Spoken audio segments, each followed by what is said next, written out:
I don't have friends. Sure, I talk to a few people here and there, and on rare occasions, I even get invited to go out. But I always decline.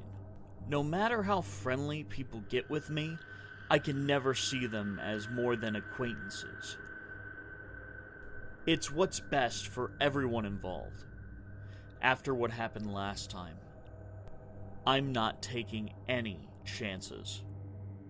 You can imagine what life is like. I wake up, shower, breakfast, and go to work. After work, I come back to my tiny apartment and eat microwave dinners while browsing through Netflix. Sometimes I substitute Netflix with music. The next day, it's a repeat of the same cycle. It's miserable, I know, but it beats the alternative. See, I was always a recluse. I used to have lots of friends. I even had a best friend, Thomas. Thomas and I were two peas in a pod. Both of us were poor, barely educated young men trying to make it in a big city. I was a car washer, and he cut grass for rich people in a gated neighborhood. We both hated our jobs and always dreamed of making real money.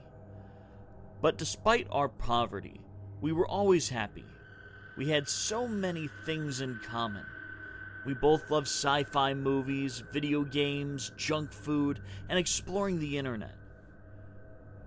We could spend an entire weekend just sitting at home playing FIFA on my battered Xbox 360. The floor littered with pizza boxes.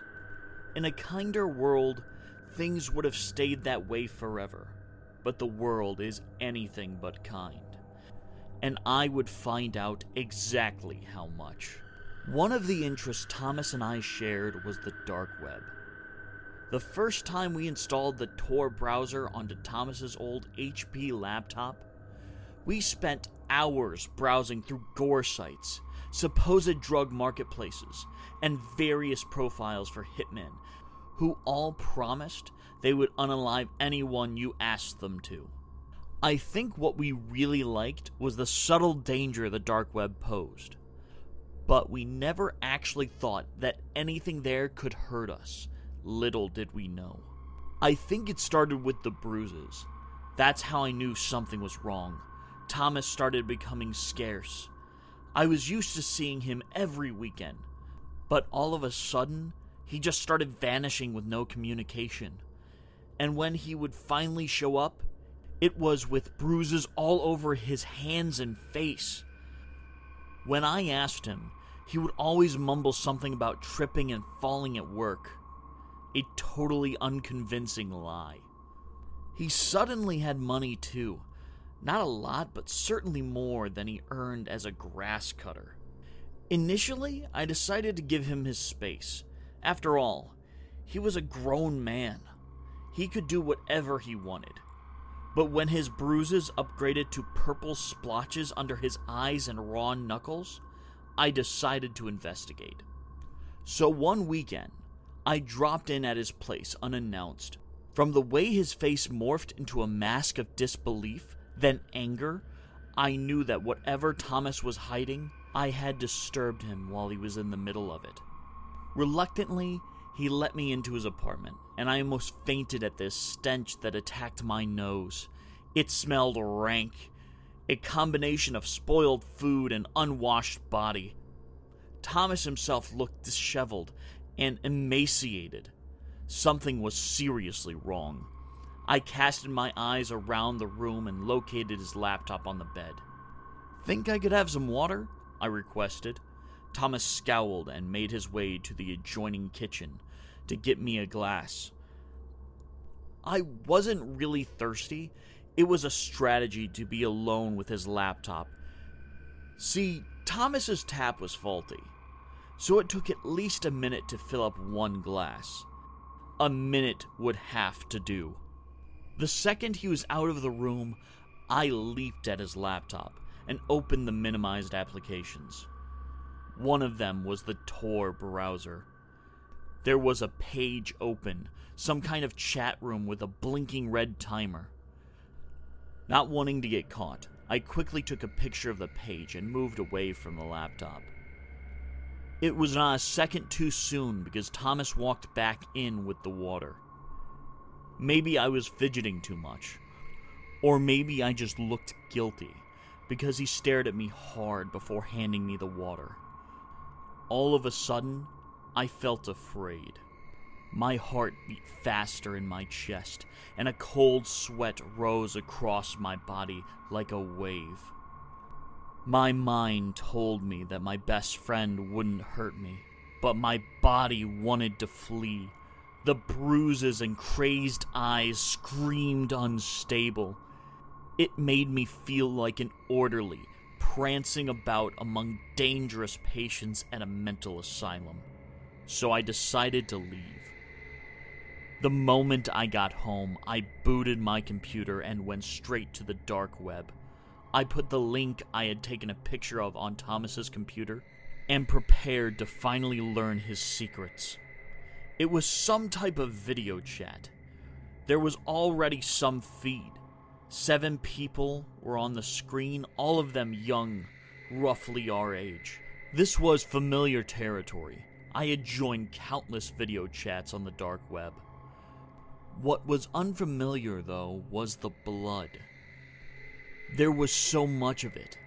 A girl on the bottom right of the screen was bleeding profusely from a stump where her pinky finger used to be. The said pinky was on the table in front of her.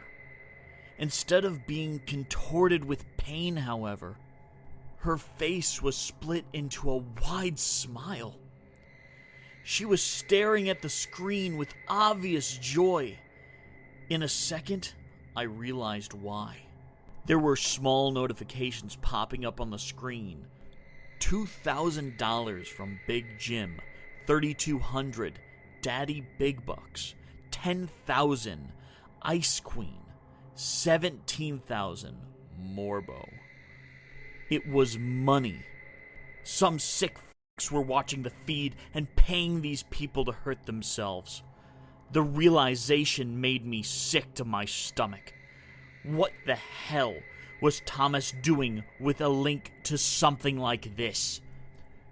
On the screen, the pinkyless girl was smiling because of the notifications kept on coming.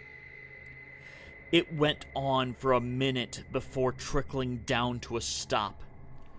"And now, ladies and gentlemen, for the highlight of the night," a disembodied voice boomed. Suddenly, there was only one video feed on the screen. It was Thomas. He was still in the same clothes I had left him in. The moment he appeared, the more notifications started flying. Messages of encouragement this time. "Do it! Go, Tommy!" Do what exactly? My question was answered immediately, and I wished I had never asked. Thomas stared at the camera one last time, psyching himself up. That's when I noticed the screwdriver in his left hand. I screamed at the screen, realizing what was about to happen, but my scream couldn't stop Thomas raising the screwdriver and plunging it straight into his left eye. The notifications went wild. I was not in the right state of mind to count, but I think Thomas made at least $300,000. But he hardly noticed. He had his hands over his eyes, eye fluid and blood drenching his clothes. I watched as my best friend bled on video and faceless strangers showered him with money for his self-mutilation. I closed the computer screen and called 911. I gave them Thomas's address and waited. I just sat in the dark trying to make sense of what I had seen. I was scared, shocked, hurt, and angry. Why would Thomas blind himself like that? For sick internet perverts. I would give him an earful when I saw him. Sadly, I never got to talk to Thomas again. Apparently, the screwdriver he used was rusty and it caused an infection.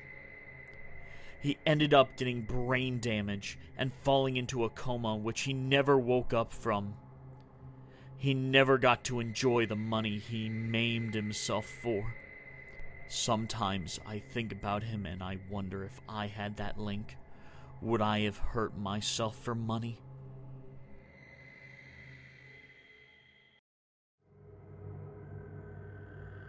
The cold evening air bites into my arms and legs as I stand on our bright, illuminated porch. Police sirens blare in the distance, inching closer by the second.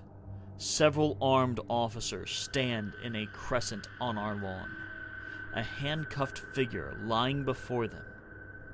Next to me, my mother presses a trembling hand to her face, tears streaming through her fingers. She whimpers, staring at the figure with shock, anger, and fear. Neighbors peek through their blinds, their faces pale in the glow of flashing lights. My life will never be the same after this. Just hours ago, I was your average 21-year-old girl. Friends, dates, movies. Life was pretty normal. I worked at McDonald's to save up for college. My parents could never cover tuition, but if I wanted nice clothes and trendy makeup, I had to earn it. The pay was lousy, but it was better than nothing. When I wasn't at work, I spent all my time on the dark web. I know what you're thinking, but you're wrong. I don't have a criminal bone in my body. I've always been squeamish, so the dark web's gory offerings never appealed to me. I was there for the chat rooms.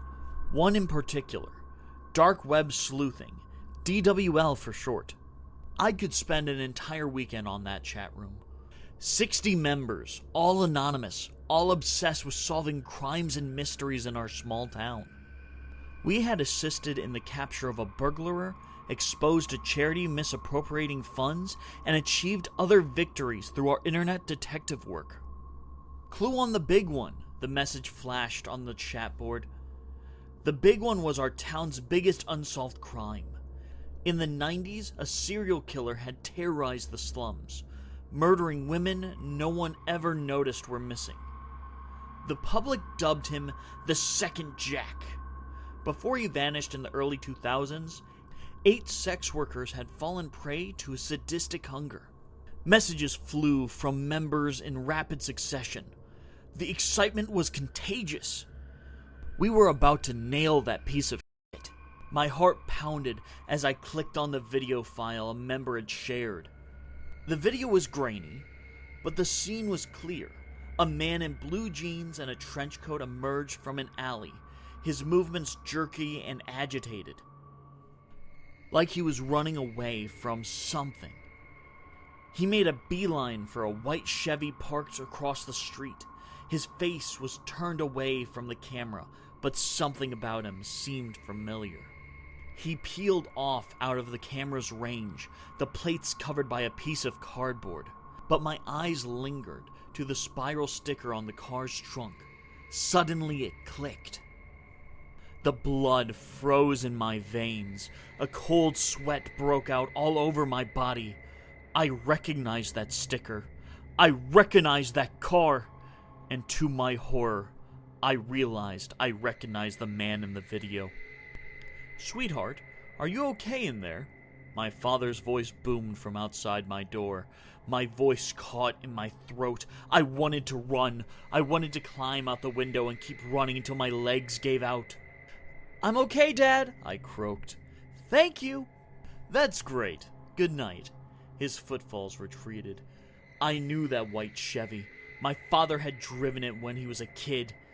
He said the spiral sticker was a gift from his best friend. He traded it in for an SUV when I was 13. He never explained why. Now I knew. I was certain it was him in the video. Messages continued flooding in the chat room, the members unaware that I had just solved the big one. It's not enough. We can never get a positive ID off that. I stared at the influx of excited messages, a dilemma tearing my mind in two. Could I report my own father? What if I was wrong? As I pondered, another member sent images from the second Jack's crime scenes. Mutilated bodies, unseeing eyes, pools of blood in the asphalt. The second Jack had been as sadistic as he was prolific. It became very clear what I needed to do. I watched, entranced, as my hand reached for my phone. The 3 dial tones were like cannon fire in the evening silence.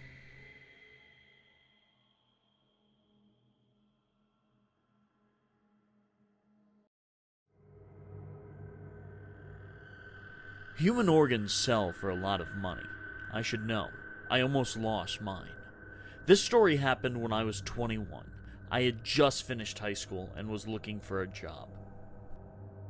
I lived with my mom, who relied a lot on odd jobs to make ends meet, so I really needed to pull my weight. Luckily, I found a gig working at Target. The pay was lousy, but it was something. I could finally contribute to our upkeep at home. But it wasn't enough. I had always had dreams of making it big and raking in lots of money. I had tried crypto, forex trading, affiliate marketing, and a bunch of other get-rich-quick schemes. But all of it had blown up in my face. All of it required learning the tricks of the trade, and I didn't have the patience for that. That's what led me to the dark web. Don't get me wrong, I wanted money fast, but I wasn't ready to become the next Pablo Escobar. Crime was not something I was willing to get into. So that left me with very few options. Every day after work, I'd boot up my old laptop and open the Tor browser. I was pretty much desensitized to the countless gore sites that would pop up. I had a mission, so I had no time to be distracted by the dark web's macabre offerings. After a week of fruitless searches, I was about ready to give up. Most of what I saw was either illegal or a blatant scam. There was really no way to make easy money on the dark web. Then I found it, the perfect solution. The site was pristine, done in professional-looking blues and whites. Someone had taken a lot of effort with it. But what they were offering was almost ridiculous. It had to be a scam. I knew the right thing to do was to close my computer and forget the whole thing. But I didn't move. What if this was my big break? What if the risk paid off? So instead of following my gut, I decided to do a little research. My findings emboldened me. Human organs really did sell for ridiculous amounts. In fact, on the black market, the $50,000 the site was offering was on the low end. I stared at the screen in disbelief. My mind was racing with excitement. This was it. This is how I would level up. So I went to sleep that night and dreamt of new Jordan kicks, a full fridge, and a washing machine for my mom. I think that was the last time I slept soundly. The last time where my dreams were not plagued by hooded men, slinking in the darkness, brandishing scalpels. The next day after work, I opened the site again and called the contact provided. "Hi, my name is Jimmy. I'm interested in selling a kidney." I stuttered. "Hello, Jimmy. Thank you for getting in touch. My name is Claire." The voice was low and monotonous, like I was speaking to a machine. "I am going to send you an address. Please come there tomorrow at 8 a.m. A doctor will be there to attend to you. The procedure won't take too long, and we will explain anything you might want to know once you arrive." She hung up. A second later, my phone beeped, and a text message popped up with an address. It was actually quite close to my house, literally just an hour away. For some reason, that made me uneasy. For a second, I thought about telling my mom about the whole thing, but ultimately decided against it. She would try to talk me out of it, and I'd probably listen to her. If I was going to do this, I needed to do it alone. It was only one kidney. A body could function well without it. Since my boss and I were cool, I just shot him a text that I wouldn't be in tomorrow. He didn't ask any questions. Just wished me well. Great guy, Mike. With that out of the way, I decided to sleep. My dreams were restless, but I chalked it up to anxiety. 8 a.m. found me standing in front of a dilapidated warehouse, in an area that could only be described as seedy. Like the kind of place you would expect people to come to commit a crime. The morning chill bit into my skin, and I shivered involuntarily. There was no one in sight. But I felt like someone was watching me. I could feel pinpricks at the back of my neck, and hear my heartbeat increase in tempo in my chest. A less desperate man would have turned around and left. But I couldn't do that, so I swallowed my fear and walked into the warehouse. It was full of wooden crates, from the floor to the ceiling, leaving a narrow passage to walk through. I took small, measured steps, my footfalls like gunshots in the dead of silence. The passage was claustrophobic. It felt like a pathway into the abyss, like the kind of place you would construct to keep people from escaping. Suddenly, I didn't want to go through with this anymore. My instincts were screaming at me that I was in danger. Panic hit me like a sledgehammer, and the saliva dried in my mouth. My mind had gone into overdrive, crafting pessimistic narratives that chilled me to the bone. Why pay $50,000 for one kidney when you can get both for free? I had to get out. So quickly I turned on my heels to make leave. That's when I saw him. Standing right by the entrance was a gigantic man in a butcher's apron, holding a gleaming scalpel in his right hand. His face was covered by a black ski mask. Only his eyes were visible, and in them I could see malice and murder. As I took in this massive behemoth, I realized he had a rag in his left hand, and emanating from it was the sweet scent of chloroform. They say when you're faced with death, you will surprise yourself. And that day, I got to live it. A primal scream tore out of my throat, and I charged the giant. I don't think he was expecting me to move, so when I rammed him, he crashed into the crates, his eyes widening. He bellowed something behind me, probably calling for reinforcements, but I didn't want to confirm. I tore out of the warehouse like the devil was on my heels, and I didn't stop until I was in a public place. I don't know if they had chased me partway, or if they had even chased me at all. I never stopped to check. I quickly hailed a taxi and stammered my address to the driver. The taxi ride home felt surreal, my heart still pounding from the adrenaline. When I finally got back, I collapsed into my bed, trying to process what had just happened. I couldn't believe how close I'd come to losing my life for the promise of easy money. From that day onwards, I've never had a good night's sleep. My dreams are always troubled.